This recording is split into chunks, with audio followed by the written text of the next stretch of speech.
Welcome to the newest episode of Beyond the Fame with Jason Fraley. I'm your host, Jason Fraley, picking the brains of the top filmmakers, musicians, and artists of our time. The new Lord of the Rings prequel series, The Rings of Power, premieres today on Amazon Prime Video. I spoke to star Cynthia Addai-Robinson about her journey from Silver Spring, Maryland to Middle-earth. Hey, Cynthia, thanks so much for joining us on WTOP. Thank you so much for having me. We wanted to chat with you because it's sort of like a hometown hero, sort of a story. Before we get into Lord of the Rings itself, remind us, your local roots. I know you were born in London, but you moved to this area, Silver Springish, right? When you were pretty young, right? Yes, correct. So yes, I am London born, but Silver Spring raised, and proudly so. So yeah, I was about 4 years old when my mother and I moved to Silver Spring, Maryland, and very much spent my formative years there. And it's something that, when you're sort of on press tours, you have a lot of time to be very reflective, and you think a lot about how sort of, what sort of shaped and influenced you when you were younger. And I sort of really have a lot of appreciation for growing up and going to school in Silver Spring, and just sort of how it has informed my worldview in a really positive way, especially, now that I'm getting to work on something like this, which, we're definitely taking a very new and multicultural approach, I think, to this material, which is really exciting. Oh, I want to go into exactly what you said about the new multicultural approach in 1 second, but one final follow-up about the local angle here. So I know you went to Montgomery Blair High School in Silver Spring. Any memories of, did you do school productions? I want to know, what plays or musicals or anything that you started? Very much so. So yes, I went to Montgomery Blair High School. And I was in the magnet program there. And so what's so funny about that is that, when I was in high school, I was very much on this track that was dedicated to math and science and computer science. And then I took this very sort of sharp left turn into the performing arts. But I did, the school plays and productions. I was Annie in Blair's production of Annie back in the day. I was in Fiddler on the Roof. I was in Anything Goes. And what was so great was, at that time, there's obviously a lot of conversation around, diversity and inclusion in casting. But what was so lovely was that back then that just sort of organically happened in a way that, never made me feel like there were limitations for, the type of role I was allowed to portray. So that's something that, like I said, in thinking back on it, it really informed my ability to, in sort of the current day, feel like, yeah, I can play a variety of things. I don't want to feel a sense of limitation based on how I look or where I'm from or how I sound. So I appreciate my time doing my sort of high school productions. I have very fond memories of those times. And yeah, I know that I remember when they did sort of an update of Annie, and I remember thinking, I was a Black Annie back in the day. I'm proud to be able to say that. Right. So, yeah, we've definitely come a long way, from my time then to sort of what the landscape looks like now in Hollywood and beyond. Yeah, you're like, I was playing Annie back when Jay-Z was doing Hard Knock Life, long before they revived it for the new Annie. But awesome. All right, well, let's get to Lord of the Rings. I'll fill in the gap for our listeners really fast. So obviously after Blair and Silver Spring, you went to NYU Tisch School of the Arts and studied theater, and then that sort of launched your career into a bunch of roles. People remember you in Power on Stars. You were in that Ben Affleck movie, The Accountant, Spartacus. You've done it all. But that brings us up to Lord of the Rings, The Rings of the Power. Now it's such a beloved franchise. But I guess remind our listeners when it's set, because The Hobbit was technically a prequel. It was set before the Lord of the Rings, the movie trilogy. So the Hobbit was before that, but then this goes even way before, like hundreds of years before, right? Yeah. So most viewers, people are familiar with the films. The films deal in the Third Age, and in terms of what Tolkien has laid out, there's a first age, second age, third age. And so our adaptation of the Lord of the Rings, The Rings of Power, is set in the second age. Of Middle Earth, the history of Middle Earth, right? Yeah. And what's really great about that is that, there are going to be a lot of things that will feel familiar to audiences who are knowledgeable about the books, the films, other adaptations. But you also get to see things that are new and different. And, in my part of the world, I am part of a part of Tolkien's world, it's the Island Kingdom of Numenor. And so it's something that if you're familiar with the lore, you've read about it, this is the first time you're going to actually get to see it on screen. So there are a lot of great things that we're getting to sort of put into this adaptation that people know about, have maybe heard about, and now we get to show it. So it's a pretty exciting thing to, get to be, for some people, their first sort of introduction to this world. Because I think for definitely younger viewers, the films, which a lot of people are familiar with, that was, believe it or not, 20 odd years ago. Hard to believe. It was 2001 to 2003, I think. Yeah. Yeah. So it's great that you're going to have younger viewers where this is their first time getting to see a story from Tolkien's imagination, when you go all the way back to the source. And it's a spectacular, amazing, epic, version of this second age.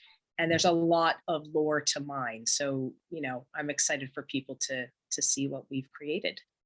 Yeah, that's really interesting because, yeah, I mean, I know there was, like, for instance, like when they come up with like the Star Wars prequels, people are like, okay, now you got to go watch them in order. They sit their kids down, they got to watch them in order. And so, it might be where they'll actually sit down and show their kids your series first, and then they'll show them the Hobbit movies, and then they'll get to the Lord of the Rings. It'll probably be like a 30-hour experience. Their eyes will be bloodshot because those are long movies. Yeah, But no, but it's kind of cool that you're going to be on the front end of that now. Well, you mentioned that it shows a lot of the stuff that maybe we heard about, or those maybe like opening graphic credits of the Lord of the Rings movies, where we see Middle or Second Age, we see the forging of the rings. Do we see the forging of the rings? Do we see the rise of Dark Lord Sauron? What do we see? You're going to see a lot of things, some of which I can't divulge. Right. And when we sort of start with our story, we're really starting at a time of relative peace in Middle Earth. So it's, part of it is you want to have somewhere to go, because there are going to be a lot of things that we sort of fit into this first season. But yeah, there are definitely notable sort of points along the way for people, again, who are familiar with Tolkien's lore. And what I think is great in terms of what the showrunners and the writers have come up with is, you might know the end point of some of these things, but you don't know how we're going to get there. And so there are a lot of really creative routes to some of these iconic moments, like you said, like the forging of the rings. And, so I think that that's what is going to be, what's going to have the ability to surprise people who might be really familiar with this material.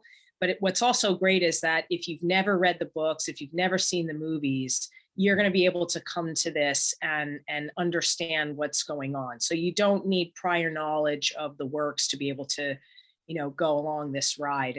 And yeah, I think that I'm mostly excited for people who are new to this to really get swept away in this story, because it's, Tolkien's imagination is just sort of boundless.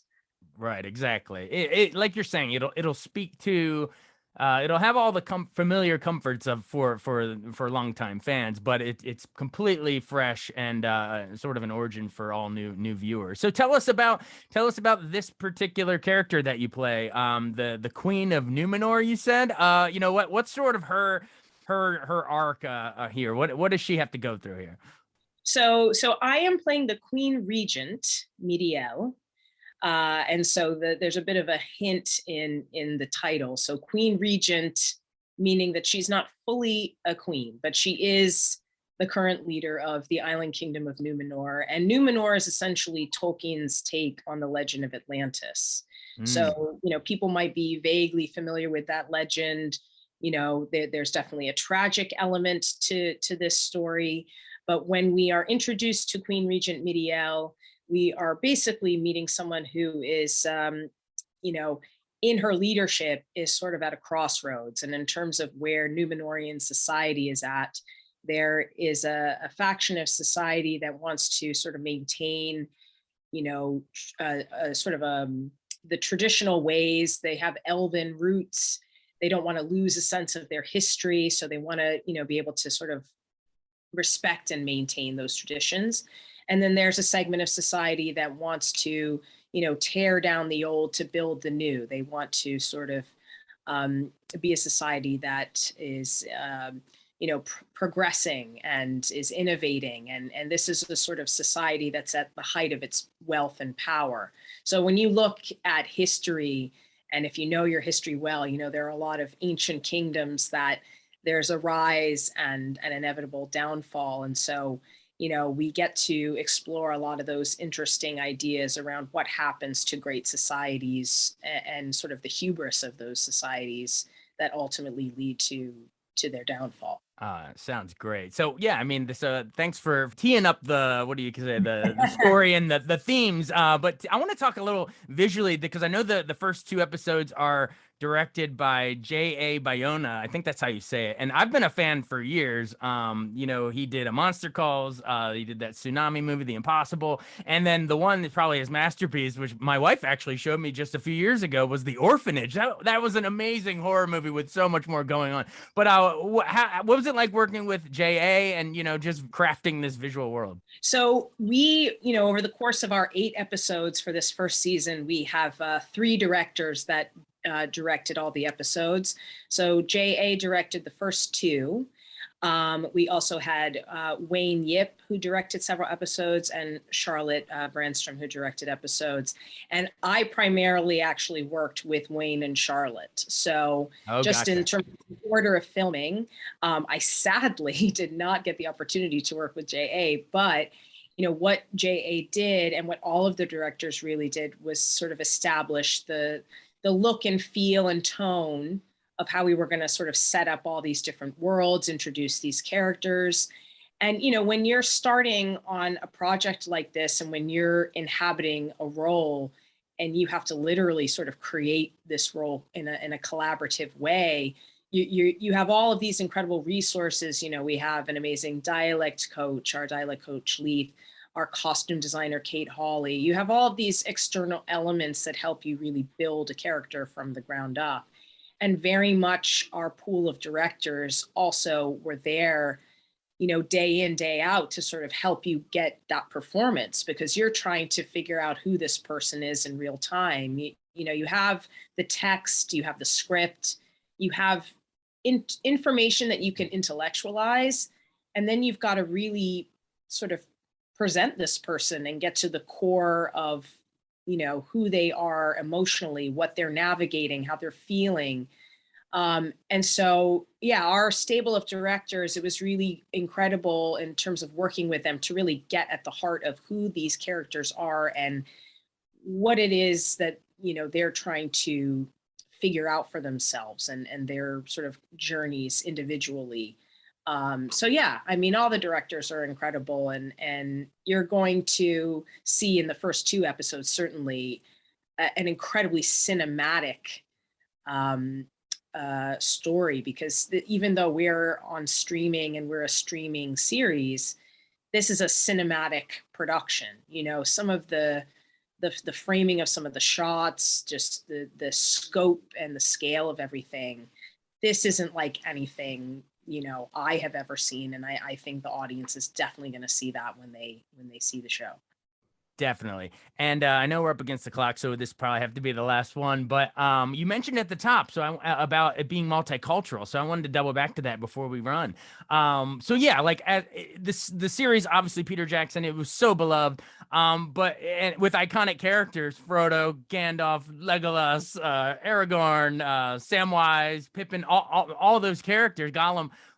But when you, like, to your point, when you stop and think about it, that's a lot of white guys. So talk about how the idea now is to make this more multicultural and maybe even have some more strong female characters too. Yeah, I mean, I think that's, to me, it's the way forward, right? I mean, like, I know what I, as a viewer, am drawn toward. And I think in this adaptation, we're really wanting to say everybody is welcome. Everybody is welcome to enjoy this story, relate to this story. And, when you go back to the literature, there are a lot of people the world over that are massive Lord of the Rings fans, and this material really carries meaning for them.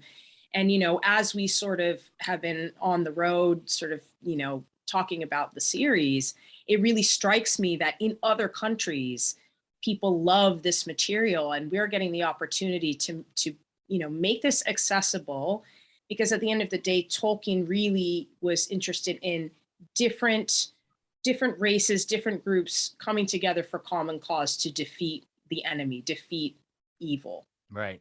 And so I think, taking the global view, we have the opportunity to really expand to a global audience and be reflective of that global audience.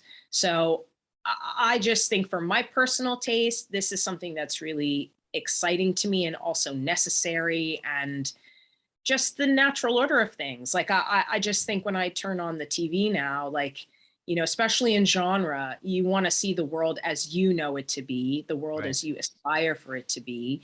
And I think it would be a missed opportunity to not proceed in this manner. And to your point as well about female characters, like, I think in the past, we've seen a lot of the sort of fellowship in a very male heavy way. I think with our female characters, and definitely the character that I'm playing, there's this opportunity again to be really three-dimensional and show more and do more and show complexity. And how could you not be excited for that? So I think you're going to see all of those things, and I'm proud to be part of that. I'm proud to be part of something that feels like the way forward, especially if you're going to do this adaptation in 2022 and beyond. Oh, yeah, absolutely. Well, we appreciate you taking the time to join us. It's an exciting time for fans of, Lord of the Rings, or, or Game of Thrones, or, we're getting to go back and explore these origins in these new TV series, which is fantastic. And you add the hometown hero angle for you here. It's perfect for WTOP in DC. So we appreciate you joining us. Thank you. Thank you so much. It's a pleasure and an honor. And hello to all my peeps in Silver Spring, Maryland. All the peeps in Silver Spring, tune in and beyond. Tune in to Lord of the Rings, Rings of Power. Hey, thanks. Thank you. Thanks so much for listening to Beyond the Fame with Jason Fraley. Our theme music is Scott Buckley's Clarion. Remember to give us a 5-star rating if you like what you hear. We'll see you next time.